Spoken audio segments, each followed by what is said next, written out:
Hey there, super friends. This is Joey with Last Point Gaming. Today is Monday, February 26th, 2018.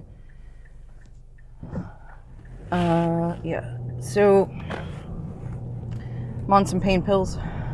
Messed up my back hauling our card boxes around Friday night. So forgive me if things are a bit more disjointed than usual, but y'all should be kind of used to this by now, so. Alright. I'm leaving work a bit early. I kind of went back and forth over whether or not I was going to record, and I decided to record because hopefully talking to you fine people out there will distract me from the twinge in my back every time I move from a stop, come to a stop, turn, hit a bump, pretty much everything. Back pain is, seriously just the absolute worst. So, yeah, I figure running through my Monday bit will be more distracting than my music. So, weekend gaming report. Actually, did a lot this weekend. Friday night, I did Modern F&M, and I went 2-2. And I'm really not too upset about that. I know when I've been doing Standard, when I went 2-2 or 1-3, or there was the fateful night I went 0-4. I'm like, this kind of sucks. Do I still want to play this deck? I don't know. But no, I'm actually not really disappointed with the 2-2 finish. This is the first time I've really gotten to play the Vile Humans deck in this iteration. I think way back I did a couple matches on X-Mage with it and was like, oh yeah, this deck's pretty cool. But I had updated the deck to, I think the last time I ran it on X-Mage, I updated it to match Ross Miriam's classic winning Vile Humans deck with Thraben Inspectors, and that's when I realized, I'm like, I thought that card was going to be great in this deck, and it's not.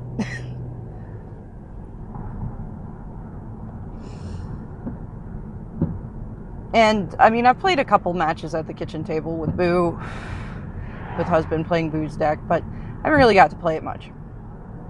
So for my first real outing with it, I think 2-2's decent. Also, it is the older list. It's much closer to not Brendan DeCandio, Collins Mullen, his original Vile Humans list, the one that he took down that open with. So, it doesn't have the phantasmal images, which turns out are fucking great. Sideboard doesn't have the Kitaki that they run now. Doesn't have Dismembers, but I don't know how I feel about running Dismember in general.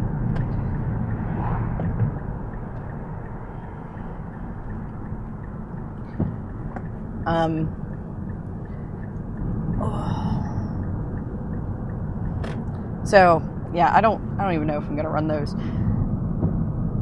I get that Dismember's a good spell. Don't get me wrong. I'm not trying to piss on it and be like, Dismember's the worst spell in the game. Why would you run that? No, it's good, but being an aggressive deck, really not sure how much I'm supposed to care about removal, because by and large, aggro decks don't really highly prioritize that. Plus, the things you're going to be hitting with it, it can't kill a prime time on its own. Or an Inferno Titan. I got to play against them Friday night. Depending on when you catch Tarmogoyf, you might be able to kill it, or maybe not. Same with Death Shadow. I guess Gurmag Angler. Yeah, that's a pretty big beefy threat right there. So, yeah, I don't know. I can't think of many instances where I'd rather have a Dismember than be able to hit something with a Reflector Mage. I do understand I can run both. Like, I don't need to side out my mages for dismembers, but yeah, so I'm not wholly sure about that. I remember at one point thinking, man, there's like no removal in this deck, and that's a little shady, but there is kind of, because you have Reflector Mage, and then if you're, lucky enough to pull it off, you can Reflector and then Meddling Mage for that card, and bonus, you have an extra turn to do it.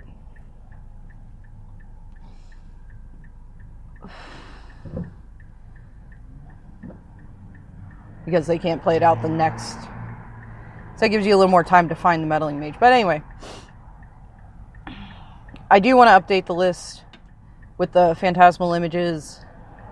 I did take out a Thalia Heretic Cathar for Keswick Malcontent, which actually may not have been the best slot to trim down. I think I'm running more lands than the lists these days run. Not by like a whole lot, mind you, just a couple, but like, I know I have 4 of each Caverns territory and Ziggurat. Then I have 4 Horizon Canopies, a Basic Plains, a Windswept Heath, a Hallowed Fountain, a Temple Garden. I don't know if there's another land in there. I might have like 21. So I probably should have trimmed a land. But in any case.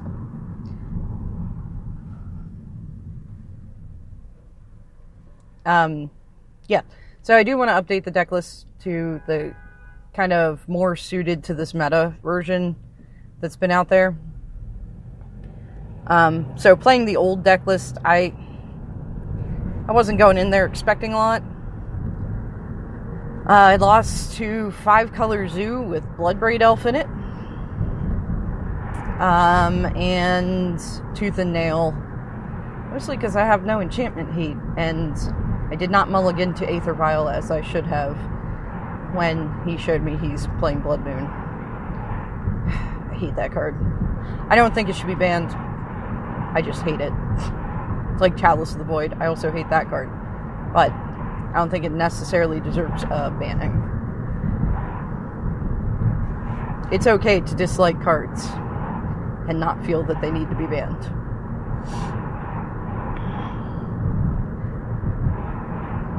So I don't know. I might have to look to see if I can find any creature-based enchantment hate. I should have put in the Aethersworn Canonist against Tooth and Nail, just because, he has this big ramp strategy, and then he's getting multiple spells off per turn. But I didn't, for some reason, I thought, I got confused, I guess. I was like, oh, it's not an artifact deck, so Aethersworn Canonist won't be good here. No, that's not how that works.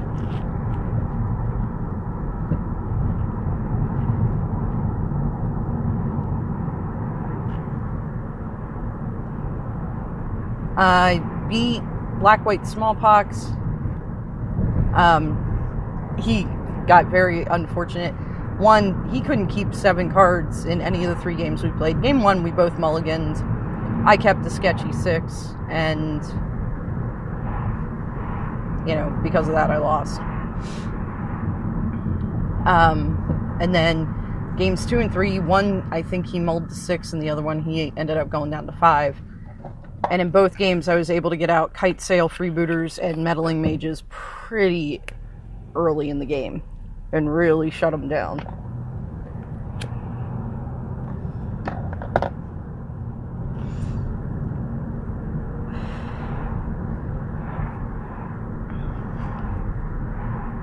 And I beat Mirror Match playing Lantern Control. Now, some notes there. He couldn't find anybody that had the Tezzerets he needed to borrow. I had lent him 2 of the Pyrite Spell Bombs because he needed those, but he was playing the Thopter Sword combo in lieu of Tezzeret, And it was also his first time playing Lantern Control, and I think he played it fairly effectively. But as stated before, Lantern Control, from everything I've seen, even watching it be played, it's very difficult to pilot that deck well.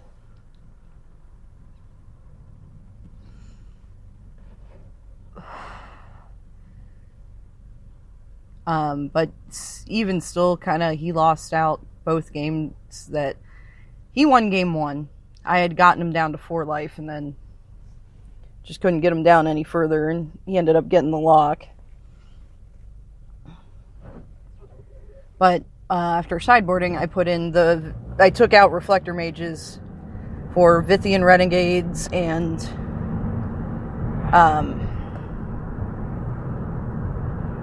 Campbell, Lord of Allocations, or Console of Allocations.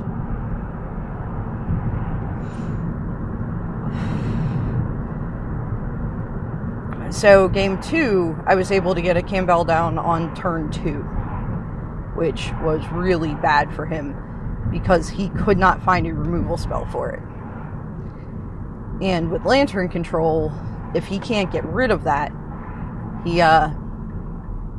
he's in a real bad position because he can't allow for his hand to jam up, because the whole way Lantern Control protects itself is Ensnaring Bridge. But he also has 0 creature spells in the deck, so every spell he plays, he's getting drained for 2.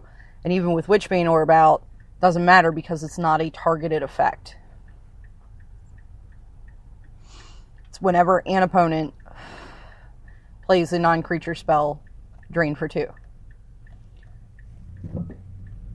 So it gets around hexproof.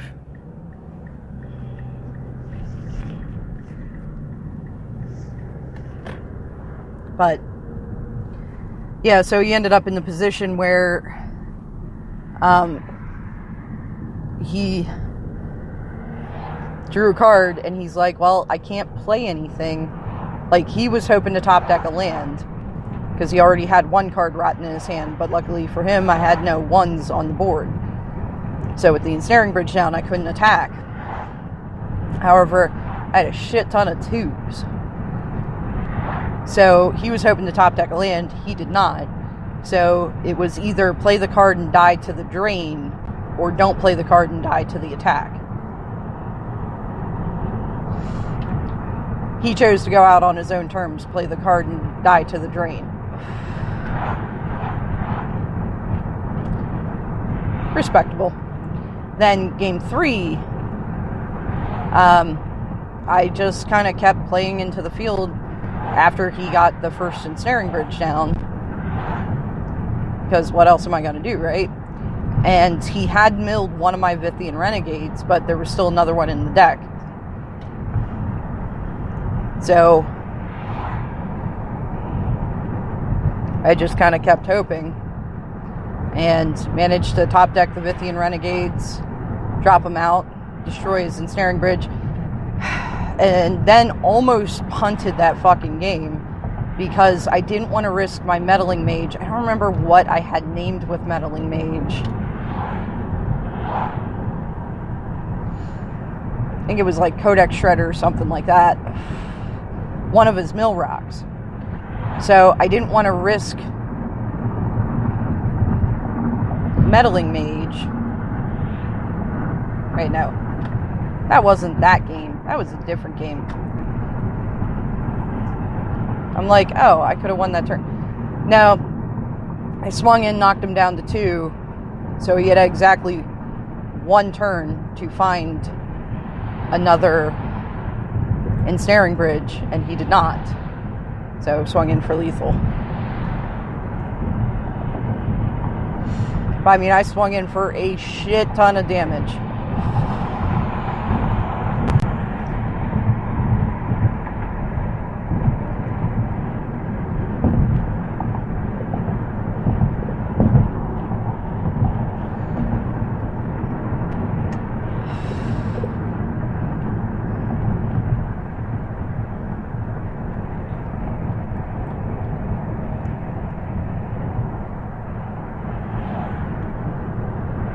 But yeah, all in all, F&M was really good to me this week. Pretty happy with the performance of the deck.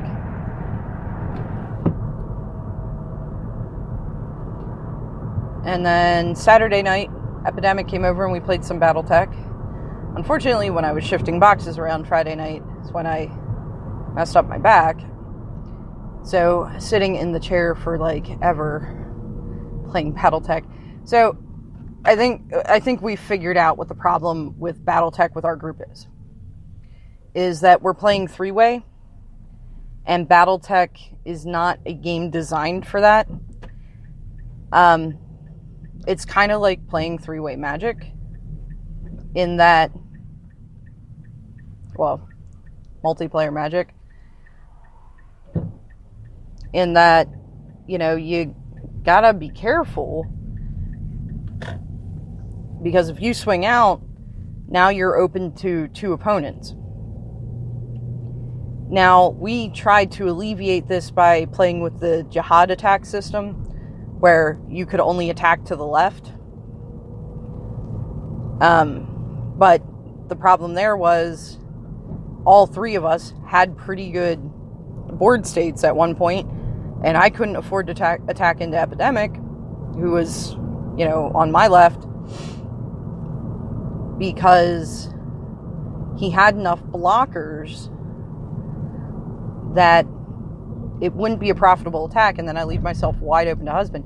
Early in the game, I had gotten a bit aggressive with him, and then while shields were down, Husband came in, swooped in and came at me. And with Battletech, you don't have a life total. Your life total is the cards in your deck. Once you are out of cards, you lose. So he hit me for a bunch, and then, again, so with Battletech, it's like double damage. Imagine if there was a spell that it's like, okay, mill your opponent for 12, and do 12 damage to them. It's a pretty big deal, because not only am I now at a disadvantage for, having to hoard the rest of my resources, but I just lost 12 cards out of my deck. So, and I lost some good stuff. It was sad. I tried to be aggressive and everything, because that's what kind of happened last time, is everybody just sat there building mechs, and nobody wanted to go at anybody. But in a two-player game, there's that check and balance, okay, if I swing into them, yeah, they're probably going to have to block, but it's going to damage their stuff. And, see, the other thing is, when a player attacks in Magic, they declare all their attacks at once. You declare what blocks what. In Battletech, they declare a mission, quote unquote, with however many mechs they want to. They pick a target, being either one of your resources, one of your things under construction, a specific mech you have, or your library. You choose how many you're sending to block, and then, damage allocation happens, but then they can do it again. They don't declare all their attacks at once. So it's not like, okay, well, I'm sending these two at this resource, and these three at your library, and these two at that thing under construction. So you can kind of prioritize what do you want to defend, and, what's most important. They're like, I'm declaring this attack. What are you going to do? So if you send your whole force to block it, well, then when they declare another attack, you're screwed. Because in order to move to a location to block things, you have to tap down your mechs. Yeah, it's a weird game. It's neat, though. I like it. I'm just not sure it really translates well to multiplayer.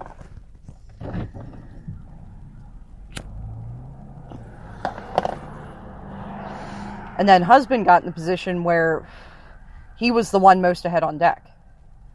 Out of the three of us, he was the one who hadn't had his deck hit by anybody. So, he's not pressuring me because he doesn't need to. if nobody attacks anybody else, he eventually wins the game by Epidemic and I both milling out. So he's not pressuring me, which means he leaves his whole force up to defend. So Epidemic is sending like one mech in every turn, attacking the same goddamn resource. It's weird. So not even pressuring his deck, but it's one attack. And Husband's essentially chump blocking. Because at this point, he's pretty much putting out a new mech every turn and replenishing, his force. So he's just kind of sending chump blockers. He's leaving, like, his real big mechs are left guarding his library. Because when you assign a mech to guard the library, if the library is attacked, that mech doesn't tap to block. So if they send one mission, send one mech in to attack your library, you block it, blows are exchanged, whatever. Then the next mission, they send another mech at the same target. Your mech is essentially refreshed. It's the mech power and toughness and everything is a little more complicated than that, but like your armor refreshes, your hit points don't. But it's not generally profitable to kind of go in one at a time. But the other problem is there's not really trample damage. So if I send a horde in because you have one mech blocking your library,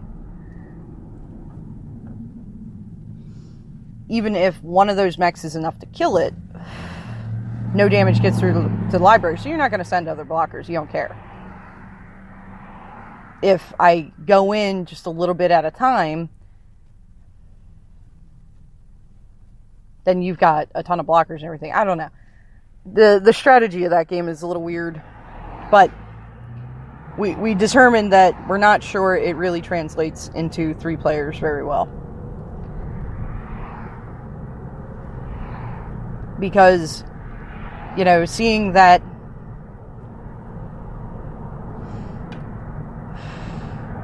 Husband was able to attack into me because I attacked into Epidemic and did a bunch of damage to him. So not only did I not have defense left, I bled his Predator a bunch and, broke a bunch of his shit. So Husband also knew that there wasn't going to be that big an attack coming the next turn because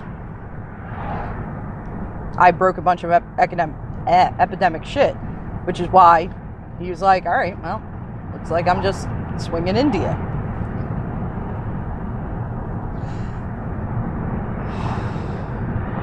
So yeah, it's a neat game. I did kind of towards the end, I think we were all kind of burned out and my back was really hurting. So I'm kind of can I just concede? I have 8 cards left in my deck. Can we just call me dead, please?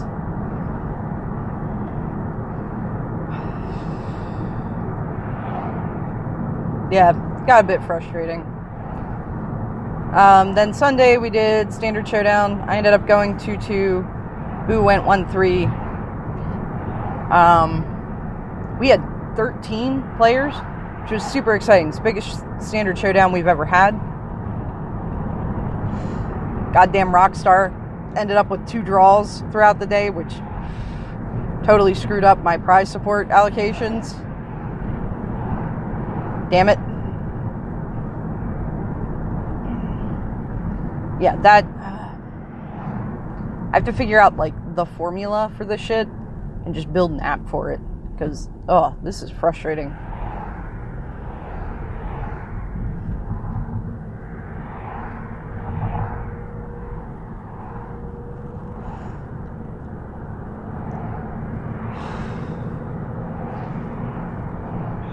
But no, it's very exciting to see that many come out for it.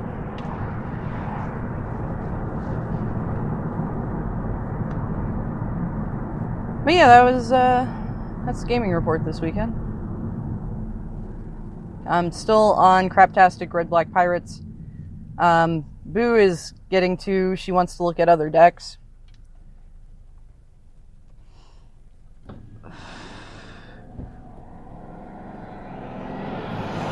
think she's getting a little frustrated with the glass cannon nature of her deck when you try to play it aggressively. Like, without a Catcher's Monument, she has a bunch of kind of meh creatures. So if she can't get an Catcher's Monument or can't keep one on the board, she has a lot of difficulty. She plays the deck pretty well.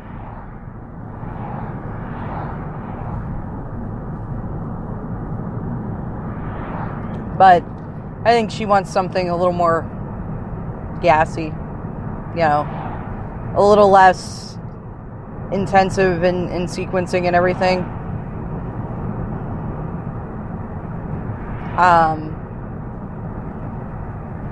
And I can totally see that. Like, I love token-based decks, but it is a lot of triggers to keep track of, and a lot of things to try to remember. And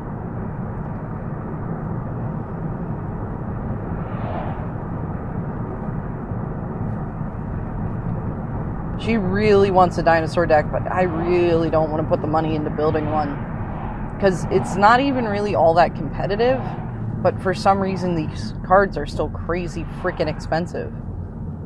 I don't understand it.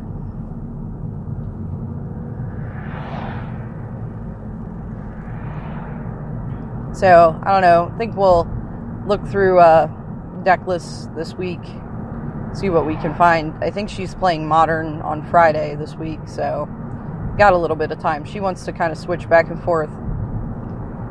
But we did, luckily, finally have a major standard event this weekend. GP Memphis was standard format.